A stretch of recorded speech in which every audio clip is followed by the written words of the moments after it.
Plus à l'ouest, cette fois dans la Touraine angevine, voici le château de Giseux. Impressionnant pour la longueur de ses façades, 250 mètres. Giseux fut le fief de la famille du Bellay entre le XIVe et le XVIIe siècle.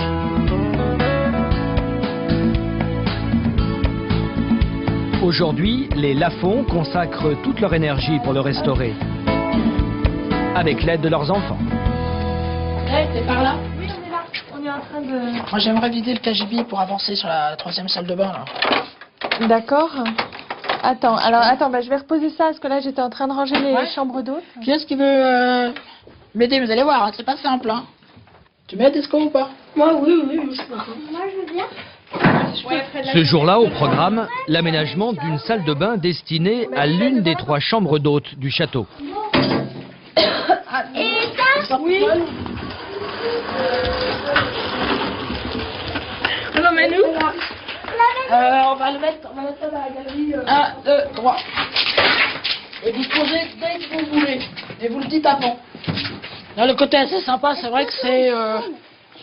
tout le monde se sent assez impliqué, en fait, dans la vie et l'avenir de la propriété. Oui, Guillaume, c'est bon, ça passe. et du coup, c'est sympa de faire ça tous ensemble, quoi. Attendez, on va... Allez-y, avancez encore un peu, on pose sur le tapis, voilà. C'est bon, voilà, parfait, super, merci. Les travaux, c'est Géraud qui les réalise. La grande majorité quand même des propriétaires de demeures anciennes, je crois, mettre la main à la pâte et voilà quoi. Alors peut-être que les gens s'imaginent à tort que voilà, que tous les propriétaires ont la fortune qui leur permet de commander je dirais des travaux systématiquement et de tout faire par des artisans. Malheureusement, il y a pas mal de choses qu'il faut savoir faire soi-même. Quand je dis malheureusement, d'ailleurs, c'est même pas le cas parce que c'est quelque chose que j'aime bien faire, quoi, hein, tout simplement.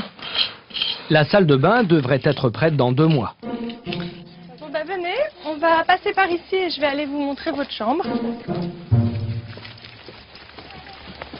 Aujourd'hui, les Lafont accueillent des touristes franciliens.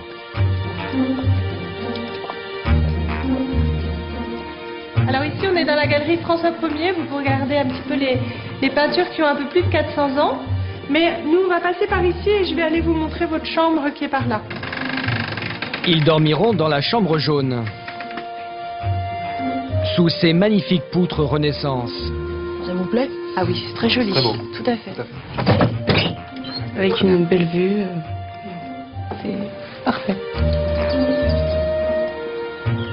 Les Lafont proposent le gîte et le couvert. Stéphanie est au fourneau, elle est aidée de Géraud et de ses enfants. Tu veux que je prépare le pain? L'accueil en chambre d'hôte leur permet de financer une petite partie des travaux d'urgence du château. Festoyez bien. Je vous en prie.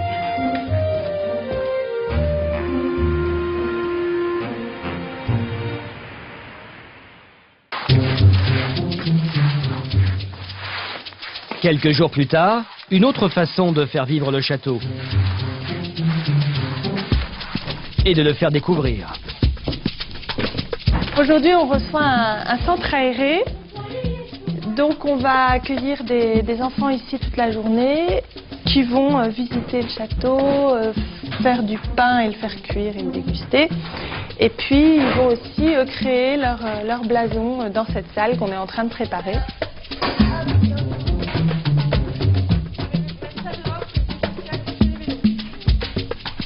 Tu peux t'emporter ça? Oui. Oh là là. Attention. Tu vois rien devant toi? 10h30, tout est prêt pour l'arrivée des enfants. Ils vont vivre ici un voyage dans le temps.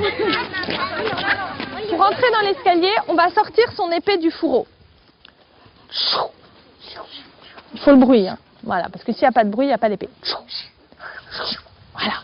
Et les princesses, vous tenez bien vos jupes, parce qu'il n'y a rien de plus bête qu'une princesse qui se casse la figure dans l'escalier. D'accord ? Alors, cet escalier, on l'appelle l'escalier des gardes. Direction l'étage noble. Stéphanie va raconter aux enfants la fabuleuse histoire des peintures du château. Et on va tous s'asseoir sur le tapis. Comme ça, on sera bien pour regarder ce qu'il y a autour de vous. Regardez les murs. Regardez le plafond.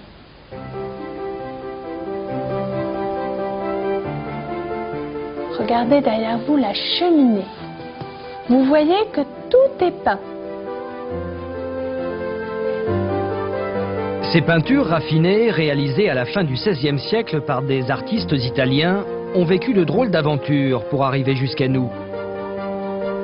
À la Révolution, pour les protéger, les propriétaires du château, aidés par les habitants du village, les dissimulent derrière un mur en torchis. Les années passent, le château change de main, et puis à la fin du XIXe siècle, l'arrière-grand-père des Lafont, encore enfant, par mégarde, perce le mur. Donc là, il va chercher ses parents, il amène ses parents, il leur dit « Regardez, il y a un trou dans le mur. » Il ne dit pas trop que c'est lui qui a fait le trou. Il y a un trou dans le mur et on voit qu'il y a quelque chose, qu'il y a des petites fleurs derrière. Et là, à votre avis, qu'est-ce qu'ils ont fait les parents? Ils ont grassé. Exactement, c'est les parents qui se sont mis à casser le mur. Et ils ont cassé, et ils ont découvert toutes ces peintures. Puis ils ont continué à casser. Ah, là, il n'y avait plus de peinture. Et puis ils ont continué, ils ont découvert tout le plafond. Et c'est grâce à ce petit garçon, à notre arrière-grand-père, quand il était petit garçon, eh bien qu'on a redécouvert toutes ces peintures.